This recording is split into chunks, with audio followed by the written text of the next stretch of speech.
ఏదైనా ఒక వాయువు లేదా ఖర్చు అయ్యే వాయువు లేదా మనం పీల్చే వాయువు ఊపిరితిత్తుల్లోనికి వెళ్ళిన తర్వాత ఊపిరితిత్తుల్లోనికి వెళ్తుందన్నమాట. మనం తీసుకునే గాలి ఎక్కడికి వెళ్తుంది? ఊపిరితిత్తుల్లోకి. ఊపిరితిత్తుల నుంచి అది కార్బన్ డైఆక్సైడ్ రూపంలో బయటికి రావడాన్ని గమనించినాడు. ఊపిరితిత్తుల నుంచి కార్బన్ డైఆక్సైడ్ బయటికి రావడాన్ని గమనించినాడు. అంటే ఎంత పరిమాణంలో వాయువు అనేది వాతావరణం నుంచి ఊపిరితిత్తుల్లోకి వెళ్తుందో అంతే పరిమాణంలో ఊపిరితిత్తుల్లో నుంచి కార్బన్ డైఆక్సైడ్ వాయువు అనేది బయటికి వస్తుంది అని ఫస్ట్ ఏం చెప్పుకున్నాడు? ఖర్చు అయ్యే గాలిని వాతావరణంలో పెట్టాలి, అదే స్థిర వాయువును వాతావరణం నుంచి తొలగించాలి అన్నాడు. మళ్ళీ ఆలోచించినాడు, ఇది రైటా కాదా అని ఆలోచించినాడు. కానీ అది తప్పు అనమాట. ఏమని చెప్పినాడు? ఖర్చు అయ్యే గాలి ఊపిరితిత్తుల్లోనికి వెళ్ళిన తర్వాత ఎంత పరిమాణంలో ఊపిరితిత్తుల్లోకి వెళ్తుందో అంతే పరిమాణంలో కార్బన్ డైఆక్సైడ్ బయటికి వస్తుంది అని గమనించినాడు అనమాట. సో ఇంకా ఏం తెలుసుకున్నాడంటే ఇతను, ఏదైతే గాలి ఖర్చైన గాలి లేదా ఊపిరితిత్తుల్లోకి వెళ్ళే గాలి లేదా పీల్చే గాలిలోని ఆక్సిజన్ వల్ల రక్తం ఎర్రగా అవుతుందని తెలుసుకున్నాడు అనమాట. రక్తం ఎర్రగా అవుతుందని భావించినాడు, తెలుసుకోవడం కాదు భావించినాడు. కానీ ఇది రాంగ్ అనమాట. తర్వాతి ఎక్స్పెరిమెంట్స్లో రక్తం ఎరుపు వర్ణం రావడానికి హీమోగ్లోబిన్ వర్ణద్రవ్యం అని తెలుసుకోవడం అనేది జరుగుతుంది అనమాట. కానీ లెవాయిజర్ ఏం భావించినాడు? ఈ గాలి ఏదైతే గాలి ఊపిరితిత్తుల్లోకి వెళ్తుందో ఆ ఊపిరితిత్తుల్లోకి వెళ్ళే గాలి వల్ల రక్తం ఎరుపు వర్ణంలోకి అవుతుందని భావించినాడు అంతే. కానీ అది నిజమా? కాదు. రక్తం ఎరుపు వర్ణం రావడానికి హీమోగ్లోబిన్ అనే వర్ణద్రవ్యం కారణం అని తర్వాతి దశల్లోని ప్రయోగాలలో అది నిరూపితమైందనమాట. నెక్స్ట్ 19వ శతాబ్దంలో, ఇదంతా 18వ శతాబ్దంలో లెవాయిజర్ చేసిన పరిశోధనలు అనమాట వాయువుల మీద. 19వ శతాబ్దంలో జాన్ డాపర్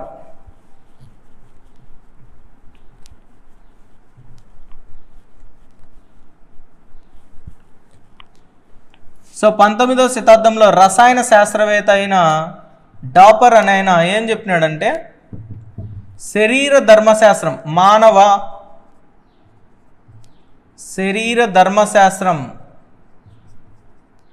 అనే గ్రంథంలో శ్వాసక్రియ గురించి ఏమని చెప్పినాడంటే ఇతను, సో ఈ జాన్ డాపర్ అని ఆయన మానవ శరీర ధర్మశాస్త్రం, ఈయన వచ్చి కెమిస్ట్ అనమాట, రసాయన శాస్త్రవేత్త. ఈయన మానవ శరీర ధర్మశాస్త్రంలో శ్వాసక్రియ గురించి ఏమని చెప్పినాడంటే, సజీవులు తీసుకునే ఆహారం, సజీవులు తీసుకునే ఆహారం దహనం చెందడానికి ముఖ్యమైనవి ఆక్సిజన్ మరియు నీరు. సో సజీవులు తీసుకునే ఆహారం దహనం చెందడానికి ముఖ్యమైనవి ఆక్సిజన్ మరియు నీరు. మరియు ఈ చర్యలన్నిటి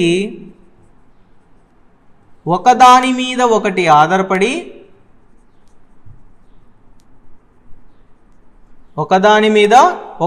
ఆధారపడి జరగడం వల్ల జీవక్రియలు జరుగుతాయి అని చెప్పినాడు. జీవక్రియలు జరుగుతాయి. దీని ఫలితంగా కార్బన్ డైఆక్సైడ్ మరియు నీరు యొక్క ఆక్సైడ్లు, సల్ఫర్, ఫాస్ఫేట్ వంటి వ్యర్థ పదార్థాలు ఏర్పడతాయి అని చెప్పినాడు. సో కార్బన్ డైఆక్సైడ్ మరియు నీరు యొక్క ఆక్సైడ్ వంటి వ్యర్థ పదార్థాలు, సల్ఫర్, ఫాస్ఫరస్ వంటి ఇతర వ్యర్థ పదార్థాలు ఈ జీవక్రియల ఫలితంగా ఏర్పడతాయి అని చెప్పినాడు. ఎవరతను? John dapper. సో 19వ శతాబ్దంలో రసాయన శాస్త్రవేత్త అయిన జాన్ డాపర్ మానవ శరీర ధర్మశాస్త్రం మీద ప్రయోగాలు జరిపి శ్వాస అనే గ్రంథంలో శ్వాసక్రియ గురించి ఏమని రాసినాడు? సజీవులు తీసుకునే ఆహారం దహనం చెందడానికి ముఖ్యమైనది ఆక్సిజన్ మరియు నీరు.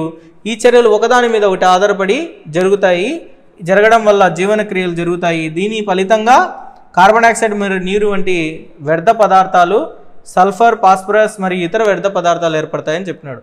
ఈ శతాబ్దం వరకు 19వ శతాబ్దం మధ్యకాలం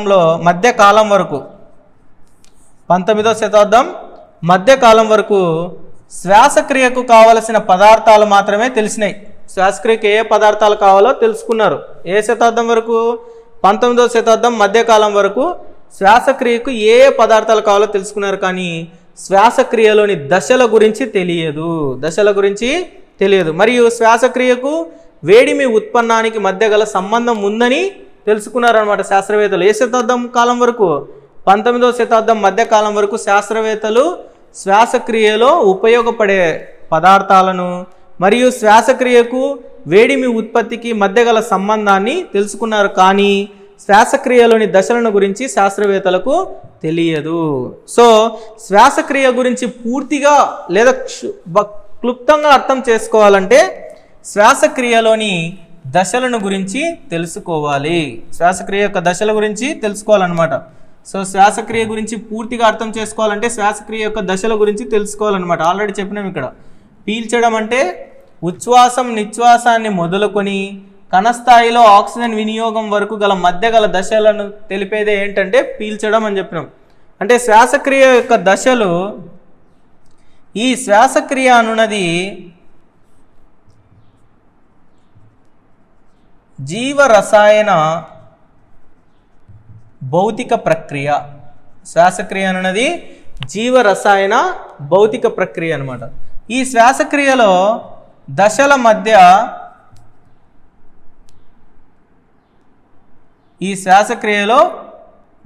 మధ్య భేదం అనేది ఉండదు. సో శ్వాసక్రియలో దశల మధ్య భేదం అనేది ఉండదు.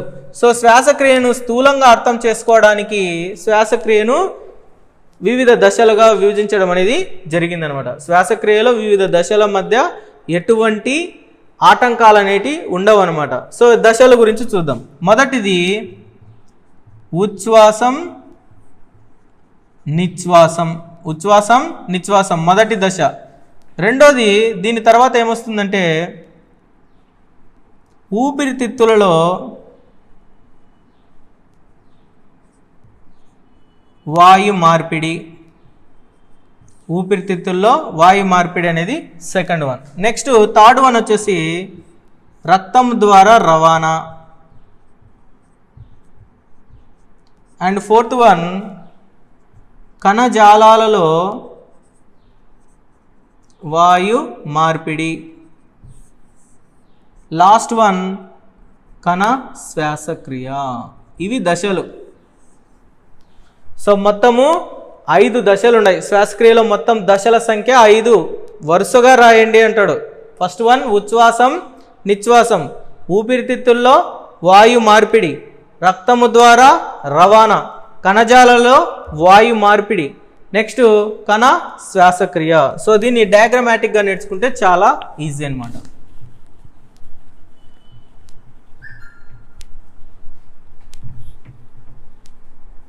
చూడండి,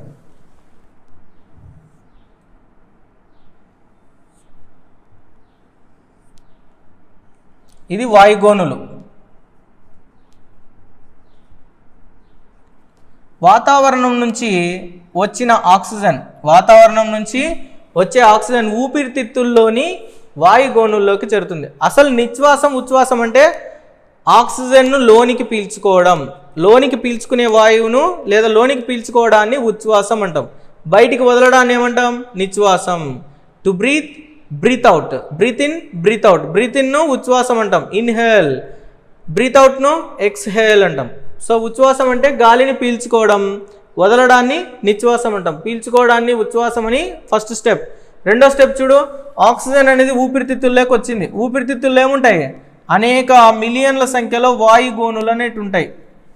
ఈ వాయుగోనుల్లో వాయువుల మార్పిడి అనేది జరుగుతుంది అనమాట. వాయుగోనుల్లో ఏం జరుగుతుంది? వాయువుల మార్పిడి అంటే కార్బన్ డైఆక్సైడ్ అనేది రక్తకేశ నాళికల ద్వారా రక్త ప్రసరణలోకి విడుదలవడం, రక్త ప్రసరణ నుంచి కార్బన్ డైఆక్సైడ్ అనేది వాయుగోనుల్లోకి విడుదలవడం అనేది జరుగుతుంది. అంటే ఊపిరితిత్తుల్లో వాయువుల మార్పిడి అనేది ఎక్కడ జరుగుతుందంటే వాయుగోనులు. ఇప్పుడు రక్తం ద్వారా ఈ ఆక్సిజన్ అనేది ఎక్కడికి వెళ్తుంది? టిష్యూస్ అంటే కణాల దగ్గరికి జరుగుతుంది. ఈ కణాలలో ఈ ఆక్సిజన్ కణం లోపలికి విడుదలవడం, కణం నుంచి కార్బన్ డైఆక్సైడ్ బయటికి విడుదలం అంటే కణజాల స్థాయిలో వాయువుల మార్పిడి. సో కణజాల స్థాయిలో వాయువుల మార్పిడి. ఈ కణంలో ఆక్సిజన్ అనేది ఆహార పదార్థాలను ఏం చేస్తుంది? ఆక్సీకరణ గావించి శక్తిని, కార్బన్ డైఆక్సైడ్ను మరియు నీటిని విడుదల చేస్తుంది. ఈ కార్బన్ డైఆక్సైడ్ ఏమవుతుంది, మళ్ళీ బయటకు వచ్చి ఇదే మార్గం ద్వారా బయటికి విడుదలవడం జరుగుతుంది. సో ఫస్ట్ ఉచ్ఛ్వాసం, నిశ్వాసం. కార్బన్ డైఆక్సైడ్ బయటికి పోతుంది కదా, ఉచ్ఛ్వాసం, నిశ్వాసం. ఇక్కడ ఊపిరితిత్తులలో వాయు మార్పిడి, రక్తం ద్వారా రవాణా. నెక్స్ట్ కణజాలాల వద్ద వాయువుల మార్పిడి, కణ శ్వాసక్రియ. సో ఇవి శ్వాసక్రియలోని దశలు అనమాట. సో ఇది శాస్త్రవేత్తలు వారు కనుగొన్న వాయువులు. నెక్స్ట్ శ్వాసక్రియ రకాలు. మోస్ట్ ఇంపార్టెంట్ ఇది, శ్వాసక్రియ మరియు రకాలు. రెస్పైర్ అనే లాటిన్ పదం యొక్క అర్థం ఏంటి, పీల్చడం. సో శ్వాసక్రియ రకాలు. శ్వాసక్రియ అనేది ముఖ్యంగా 2 రకాలు అన్నమాట. ఒకటి వాయు సహిత శ్వాసక్రియ,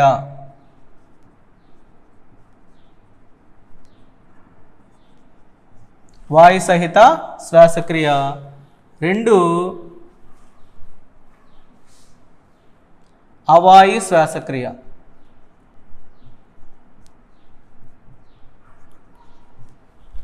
aerobic respiration, anaerobic respiration. Aerobic, anaerobic. చూడండి, వాయు సహిత అంటే ఆక్సిజన్ యొక్క సమక్షంలో జరిగే శ్వాసక్రియను, ఆక్సిజన్ సమక్షంలో జరిగే శ్వాసక్రియను ఏమంటాం, వాయు సహిత శ్వాసక్రియ అంటాం. ఆల్రెడీ శ్వాసక్రియ యొక్క డెఫినేషన్ చెప్పుకున్నాం. ఆహార పదార్థాలు అనేటి ఆక్సిజన్ యొక్క సమక్షంలో ఏం చెందుతాయి, ఆక్సీకరణం చెందుతాయి. చెంది కార్బన్ డైఆక్సైడ్ మరియు నీరు మరియు శక్తిని విడుదల చేసే ప్రక్రియ వాయు సహిత శ్వాసక్రియ. ఆక్సిజన్ యొక్క ప్రజెన్స్లో జరుగుతాయి. ఆక్సిజన్ అందుబాటులో లేనప్పుడు, ఆక్సిజన్ ఉన్నత స్థాయి మొక్కలలో లేదా ఉన్నత స్థాయి జీవులలో, ఉన్నత స్థాయి మొక్కల్లో జరిగే శ్వాసక్రియ ఏంటి, వాయు సహిత శ్వాసక్రియ. అవాయు శ్వాసక్రియ ఎప్పుడు జరుగుతుంది, ఆక్సిజన్ అందుబాటులో లేనప్పుడు, ఆక్సిజన్ అందుబాటులో లేనప్పుడు జరిగే శ్వాసక్రియను ఏమంటామంటే అవాయు శ్వాసక్రియ. సో ఈ అవాయు శ్వాసక్రియలో 2 పదాలు ఉన్నాయన్నమాట.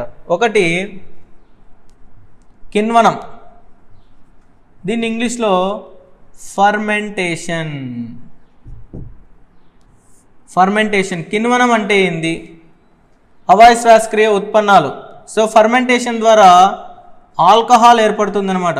ఫర్మెంటేషన్లో ఏం ఏర్పడుతుంది, ఆల్కహాల్. ఇంకా ఈ అవాయు శ్వాసక్రియ ద్వారా విడుదలయ్యే పదార్థం ఏంటంటే లాక్టిక్ ఆమ్లం. సో లాక్టిక్ ఆమ్లం మరియు ఆల్కహాల్ లేదా ఇథనాల్ అనేటి అవాయు శ్వాసక్రియలో ఏర్పడే ఉత్పన్నాలు. ఇక్కడ చూడండి, కార్బన్ డైఆక్సైడ్, నీరు, శక్తి అనేది ఏర్పడుతుంది వాయు సహిత శ్వాసక్రియలో. అవాయు శ్వాసక్రియలో ఆల్కహాల్ లేదా లాక్టిక్ ఆమ్లం అనేది ఏర్పడుతుంది అనమాట.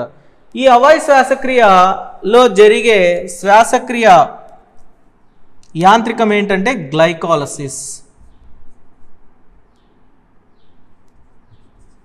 సో గ్లైకాలసిస్ అనేది ఆక్సిజన్ అందుబాటులో లేనప్పుడు జరిగే శ్వాసక్రియ దశ అనమాట, గ్లైకాలసిస్. సో గ్లైకాలసిస్లో ఏం జరుగుతుంది, గ్లూకోజ్ అన్నది పైరువిక్ ఆమ్లంగా మార్పు చెందుతుంది అనమాట. గ్లూకోజ్ పైరువిక్ ఆమ్లంగా మారే ప్రక్రియను ఏమంటామంటే గ్లైకాలసిస్ అంటాం. సో గ్లూకోజ్ అనేది 2 అణువుల పైరువిక్ ఆమ్లంగా మారే, ఇది కూడా చెప్పుకుందాం ఇప్పుడు, జస్ట్ దీని గురించి చెప్పడం కోసం చెప్తున్నా. సో గ్లైకాలసిస్లో జరిగే శ్వాసక్రియ ఏంటి, అవాయు శ్వాసక్రియ. సో అవాయు శ్వాసక్రియ, గ్లైకాలసిస్లో జరిగే ఏకైక శ్వాసక్రియ ఏంటంటే అవాయు శ్వాసక్రియ. ఈ అవాయు శ్వాసక్రియలో ఉత్పన్నాలు ఏంటంటే ఆల్కహాల్ మరియు లాక్టిక్ ఆమ్లం. ఈ అవాయు శ్వాసక్రియ ద్వారా విడుదలయ్యే శక్తి ఎంతంటే 10% మాత్రమే విడుదలయ్యే శక్తి. గ్లూకోజ్ను అవాయు శ్వాసక్రియ ద్వారా శక్తి విడుదల కావాలంటే విడుదలయ్యే శక్తి ఎంత అంటే 10%. ఇది ఎంత ఉంటుందంటే 7% కంటే తక్కువ. ఎంత అంటే 7% కంటే తక్కువ అనమాట. సో 10%, 10వ వంతు శక్తి మాత్రమే విడుదలవుతుంది. మొత్తం 100లో 10వ వంతు మాత్రమే శక్తి అవాయు శ్వాసక్రియ ద్వారా విడుదలవుతుంది. దీనిలో విడుదలయ్యే ఏటీపీల సంఖ్య 36 ఏటీపీలు వస్తాయి. అవాయు శ్వాసక్రియలు ఎన్ని ఏటీపీలు వస్తాయి, 36. 36 కాదమ్మా, 2 ఏటీపీలు మాత్రమే వస్తాయి. అవాయు శ్వాసక్రియలో ఏర్పడే ఏటీపీల సంఖ్య 2, దీనిలో ఏర్పడే ఏటీపీల సంఖ్య 38 ఏటీపీలు వస్తాయి. సో వాయు సహిత శ్వాసక్రియలో ఏర్పడే మొత్తం ఏటీపీలు 38, అవాయు శ్వాసక్రియలో ఏర్పడే మొత్తం ఏటీపీలు ఎంత 2 ఏటీపీలు. దీనిలో 686 కిలో క్యాలరీస్ ఆఫ్ ఎనర్జీ వస్తుంది, ఇక్కడ 36 కిలో క్యాలరీస్ ఆఫ్ ఎనర్జీ. అంటే తక్కువ శక్తి ఎంత, అది 10వ వంతు మాత్రమే, మొత్తం శక్తిలో 10వ వంతు శక్తి మాత్రమే అవాయు శ్వాసక్రియలో వస్తుంది. అది ఎంత శాతం అంటే 7% కంటే తక్కువ. సో 7% కంటే అతి తక్కువ శక్తిని విడుదల చేసే శ్వాసక్రియ ఏంటంటే అవాయు శ్వాసక్రియ. అవాయు శ్వాసక్రియలో మోస్ట్ ఇంపార్టెంట్ వన్ కిణ్వనం. ఇది మళ్ళీ చెప్పుకుందాం, దశల గురించి వస్తాయి, శ్వాసక్రియలో దశల గురించి వచ్చినప్పుడు చెప్పుకుందాం. సో ఇది వాయు సహిత మరియు అవాయు శ్వాసక్రియ. ఈ అవాయు శ్వాసక్రియ ఎక్కడెక్కడ జరుగుతుందంటే క్లాస్ట్రీడియం బ్యాక్టీరియా, అంటే బ్యాక్టీరియాలు, ఈస్ట్ కణాలు మరియు మజిల్స్ కండరాలలో జరుగుతుంది అవాయు శ్వాసక్రియ. సో బ్యాక్టీరియాలు, ఈస్ట్ కణాలు, కండరాలలో జరిగే శ్వాసక్రియ ఏంటంటే అవాయు శ్వాసక్రియ. అవాయు శ్వాసక్రియలో ఎప్పుడు జరుగుతుంది, ఆక్సిజన్ అందుబాటులో లేనప్పుడు జరుగుతుంది. దీనిలో ఉత్పన్నాలు ఏంటంటే ఆల్కహాల్ మరియు లాక్టిక్ ఆమ్లం. సో గ్లైకాలసిస్ ఎప్పుడు జరుగుతుంది, ఆక్సిజన్ అందుబాటులో లేనప్పుడు జరుగుతుంది అనమాట. కిణ్వనం ఒక అవాయు శ్వాసక్రియ, అనమాట.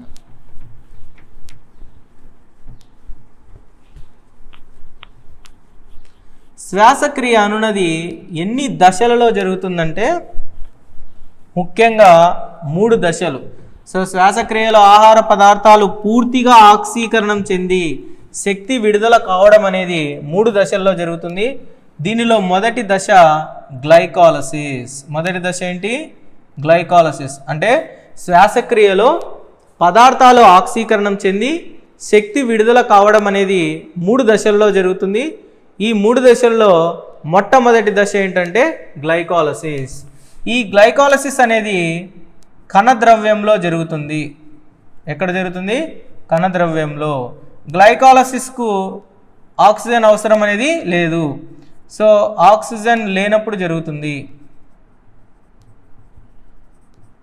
ఆక్సిజన్ అవసరం లే గ్లైకాలసిస్కు. గ్లైకాలసిస్ అనేది గ్లైకోజ్ మరియు లైసిస్ అనే 2 గ్రీకు పదాల నుంచి వచ్చిందనమాట. గ్లైకాలసిస్ అనే పదం గ్లైకోజ్ మరియు లైసిస్ అనే 2 గ్రీకు పదాల నుంచి వచ్చింది. గ్లైకోజ్ అనగా గ్లూకోజ్, లైసిస్ అనగా విచ్చిత్తి.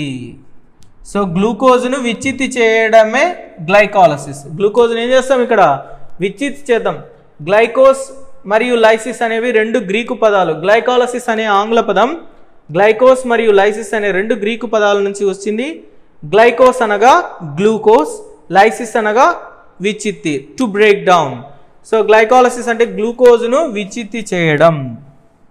గ్లైకాలసిస్లో ఏం జరుగుతుందంటే గ్లూకోజ్ అణువు చెప్పినాం గ్లూకోజ్ అణువులో విచ్చిత్తి జరిగి 2 పైరువిక్ ఆమ్లాలు ఏర్పడతాయి. గ్లూకోజ్ అణువు విచ్చిత్తి చెంది ఎన్ని పైరువిక్ ఆమ్లాలు ఏర్పడుతున్నాయి, ఇక్కడ 2 పైరువిక్ ఆమ్లాలు ఏర్పడతాయి. ఇది ఎక్కడ జరుగుతుంది, కణంలోని కణద్రవ్యంలో జరుగుతుంది. సో గ్లైకాలసిస్ ఎక్కడ జరుగుతుంది, కణంలోని కణద్రవ్యంలో జరుగుతుంది. దీనికి ఆక్సిజన్ అవసరం లేదు. ఇందులో ఇది మొత్తం 10 దశలలో జరుగుతుంది. ఇది మొత్తం ఎన్ని దశల్లో జరుగుతుంది, 10 దశలు. ఈ గ్లైకాలసిస్ జరగడం వలన ఏర్పడే అంత్య ఉత్పన్నాలు, గ్లైకాలసిస్లో అంత్య ఉత్పన్నం ఏంటి, పైరువిక్ ఆమ్లం. మరియు నికర లాభం ఏంటి, గ్లైకాలసిస్ యొక్క నికర లాభం వచ్చేసి 2 ఏటీపీలు, 2 NADHలు. సో 2 ఏటీపీలు మరియు 2 NADHలు అనేటి గ్లైకాలసిస్ యొక్క నికర లాభం. చూడండి, గ్లైకాలసిస్ యొక్క నికర లాభం ఏంటి, 2 ఏటీపీలు మరియు 2 NADHలు. ఈ మొత్తం పాయింట్స్ నేర్చుకుంటే నెక్స్ట్ మనం గ్లైకాలసిస్ గురించి పూర్తిగా ఫ్లో చార్ట్ చదువుతాం. ఆ ఫ్లో చార్ట్ అనేది బాగా అర్థమవుతుంది. సో గ్లైకాలసిస్ కణద్రవ్యంలో జరుగుతుంది, ఆక్సిజన్ లేనప్పుడు జరుగుతుంది. గ్లైకాలసిస్ అనే పదం గ్లైకోస్ మరియు లైసిస్ అనే 2 గ్రీకు పదాల నుంచి వచ్చింది. గ్లైకోస్ అనగా గ్లూకోజ్, లైసిస్ అనగా విచ్చిత్తి. గ్లైకాలసిస్లో ఒక గ్లూకోజ్ అణువు అనేది 2 పైరువిక్ ఆమ్లాలుగా విచ్ఛిన్నం చెందుతుంది. ఇందులో మొత్తం 10 దశలు ఉంటాయి. దీని యొక్క నికర లాభం వచ్చేసి 2 ఏటీపీలు. ఏటీపీ అంటే అడినోసిన్ ట్రైఫాస్ఫేట్, 2 NADPHలు. ఏటీపీని చెప్పినా మనం శక్తి యొక్క రూపం ఏంటి? ఏటీపీ. 2 NADHలు. NADH అంటే నికోటినమైడ్ అడినైన్ డైన్యూక్లియోటైడ్. హెచ్ అంటే క్షయీకరించబడిన నికోటినమైడ్ అడినైన్ డైన్యూక్లియోటైడ్ అంటాం. అండ్ నెక్స్ట్ ఈ గ్లైకాలసిస్ మీద ఎమ్డన్, మేయర్హాఫ్, పారనాస్ అనే 3 శాస్త్రవేత్తలు గ్లైకాలసిస్ మీద పరిశోధన చేశారు. కాబట్టి ఈ గ్లైకాలసిస్ని ఏమంటామంటే ఈఎంపి పదం అంటాం. ఏమంటాం దీన్ని? ఈఎంపి పదం. ఈఎంపి అంటే ఎమ్డన్, మేయర్హాఫ్, పారనాస్ పదం. సో గ్లైకాలసిస్కి మరొక పేరు ఈఎంపి పదం అంటాం. ఈఎంపి పాత్వే, ఎమ్డన్, మేయర్హాఫ్, పారనాస్ పాత్వే అంటాం. సో ఇవి ఇంట్రొడక్షన్ పాయింట్స్. గ్లైకాలసిస్ యొక్క నికర లాభం 2 ATPలు మరియు 2 NADHలు. సో గ్లైకాలసిస్లో ఎన్ని దశలలో జరుగుతుందంటే 10 దశలలో జరుగుతుంది.